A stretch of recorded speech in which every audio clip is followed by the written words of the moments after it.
sometimes when, even now, if I'm speaking, I'll say something right now, and you'll say, that was great, say it again. I won't say it again the same way. And there you go, and there was that moment, and it's gone. You know, I gotta say, the art of recording has gotten to the point where the artists know everything that you can do, and they depend on you to do that first instead of them doing what they do, which is perform. Show the world what you got. Show the craft. Show your craft. And then I'll come and show you my craft by enhancing your craft, as opposed to me creating a craft that you never had anything. Whoa.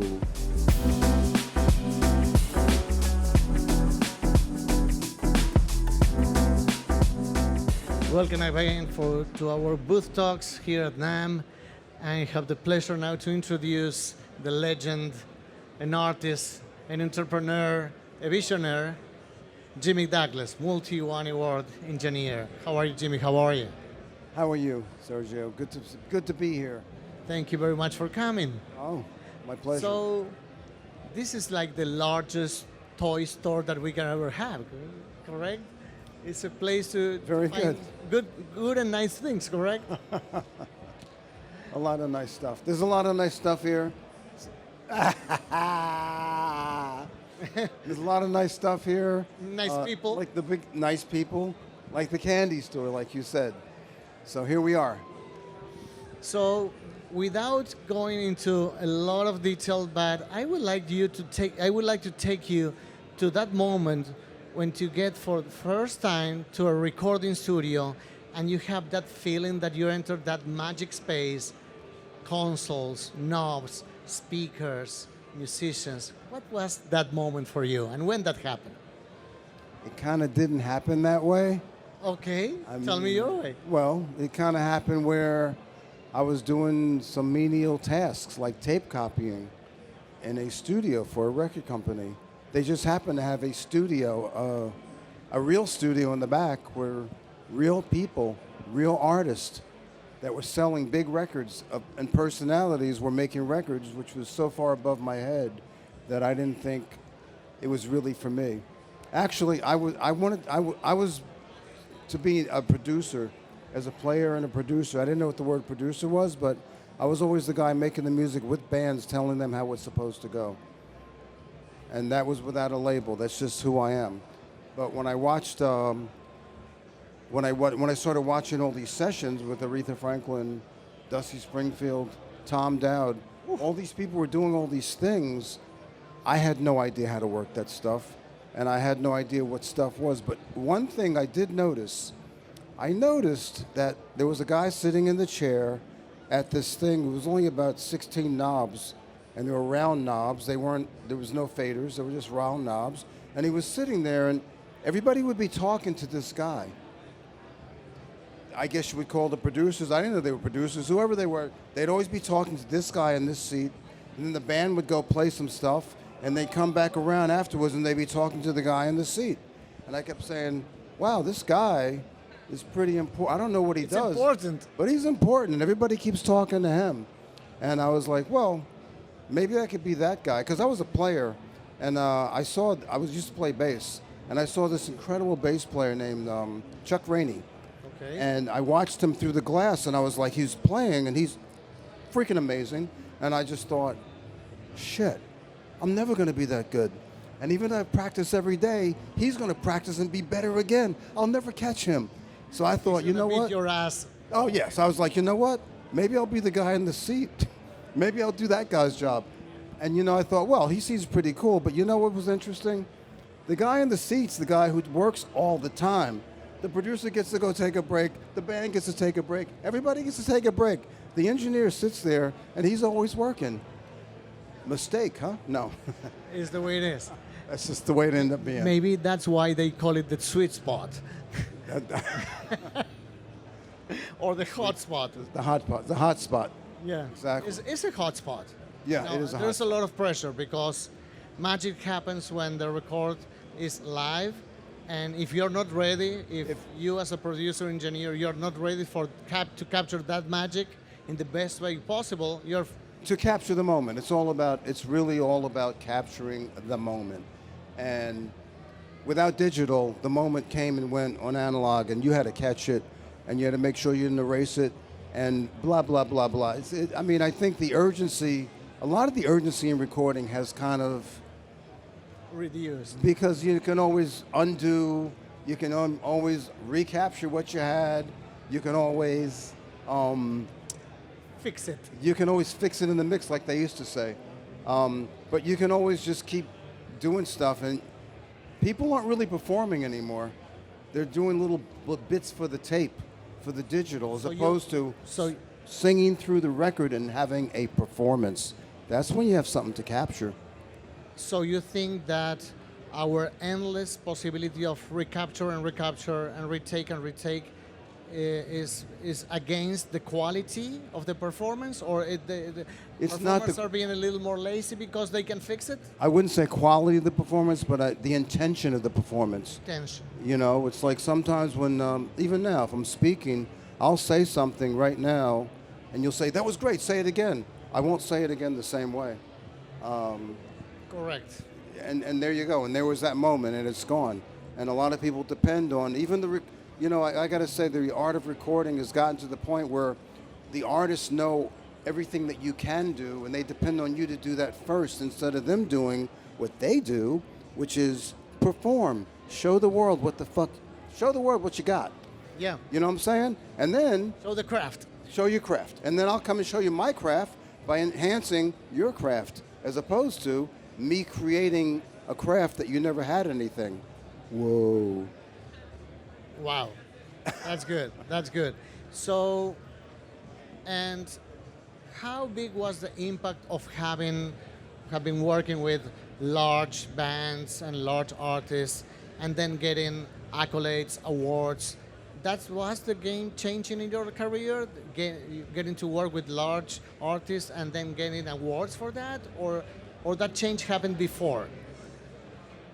I think the awards have nothing to do with it. Okay. I mean, to be honest with you, with a statement like that, I'd say it's really about getting paid Okay. and recognized, basically. And I guess an award would be a recognition.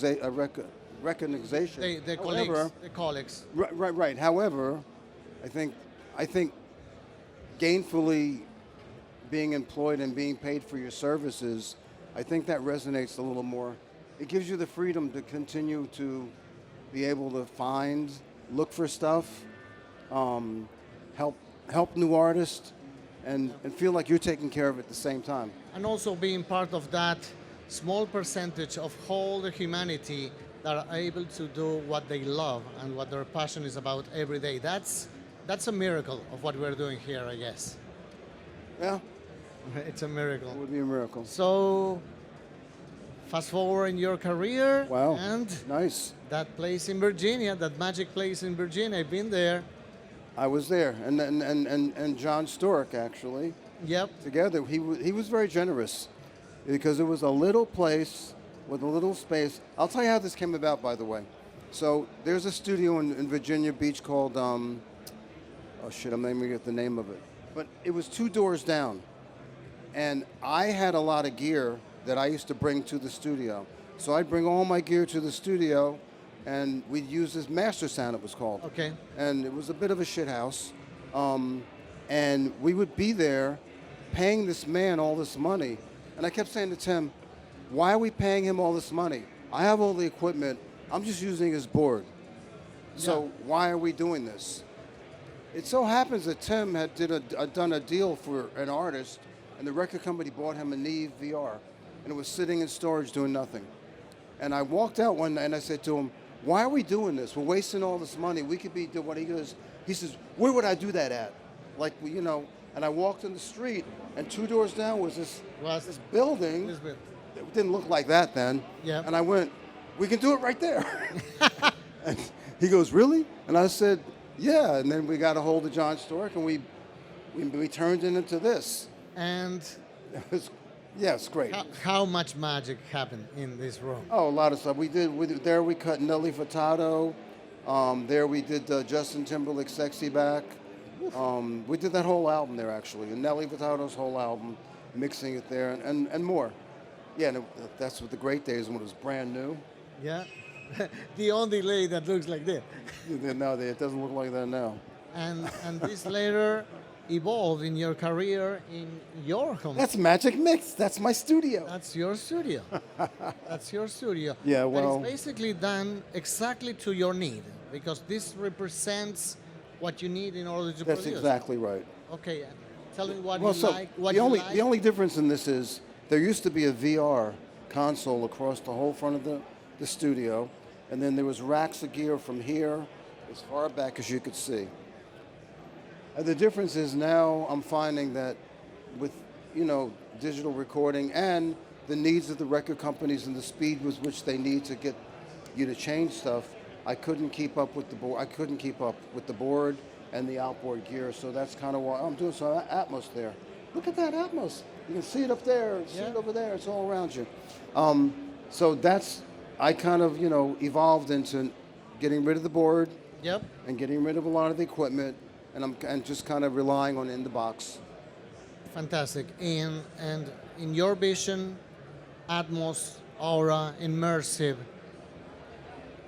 What do you think about it? With the disclosure, nothing that he's going to say is going to go against him. I think a lot about it. I've seen a lot happen with it, and hopefully, I'll put it this way: I love to hear immersive audio when I'm doing gaming. It really it supports what I see. It opens the whole thing up. And in terms of Atmos and all of that, if we could all afford to have speakers and we get to hear it out in the room, I think it's fantastic. I think that binaural stuff they do in the headphones, I don't believe any of us are getting the big difference about why. And I think that's it's not a disservice. I mean, we all can't afford it. But I do know that when I listen in speakers, I love what I do. I love where I put stuff. And you can get the feeling of many times people have come and sat in my studio and they listen to records that they've heard and they go, oh my God. I never heard that. I never heard them. And then they say this word, they go, I just feel like I was immersed. And I go, that's what it's supposed to be. But in the headphones and the binaural, you feel like it sounds okay. Anyway, that's what I think. Kind of agree with you because one thing is recording, mixing, and playback in a control environment like your control room, and a completely different thing is having Atmos coming from a sound bar or binaural or a living room that is not symmetrical, so the distances and the references are odd. So It's tricky, and the thing for me is I like discrete stuff. If something's coming out of here and out of there and out of there, I'd like to hear it come out of there. And with this binaural trickery, it's phasing. It's all phasing. It's all whatever it is. I don't know. It doesn't really. strange. It's strange, and it's not the same thing that I'm hearing when I'm talking to you. It's That's real correct. simple. I'm talking to you. Bad example because you're over there and you're over here, but you get what I'm saying, right? Absolutely. Jimmy, a Yes. few more words to this wide audience. Wants to hear from my producer, visionary. How are you thinking about the future of the industry and your craft, what you're doing today and for the future? That's a very big question. Okay, we have another 30 minutes. I mean, it's something that I think that hopefully all of us are all searching for to improve the experience of. Basically, to me, what recording, music, whatever, it's all communication. And so when we communicate our songs, our music to other people, we've gotten all these amazing tools to do this. And the new listener and the new fan, he gets used to what's available to him, right? Like an example would be like a keyboard part, very simple. Back in the day when you had a synthesizer, it was like one synthesizer would do, sounded amazing, sounded broad, sounded wide. Now you have to have a layer of like 50 of them. Why? Because you can. Because now the technology. Only because you can. Well, not only because you can. Well, yeah, I don't know. That was a good one. It's because you can. So people that are buying stuff expect to hear that. Got you. You know what I mean? And it doesn't necessarily enhance what they're doing, but it is the sound of the day. And the sound of the day, I've made a lot of records for a lot of decades, and sound the sound of the day keeps changing, you know. And one of the ones. Thanks God. Thanks God that is changing. Well, I mean, so here's one that I always had. Back in the 80s, they had a thing called the 808. Yes. Okay.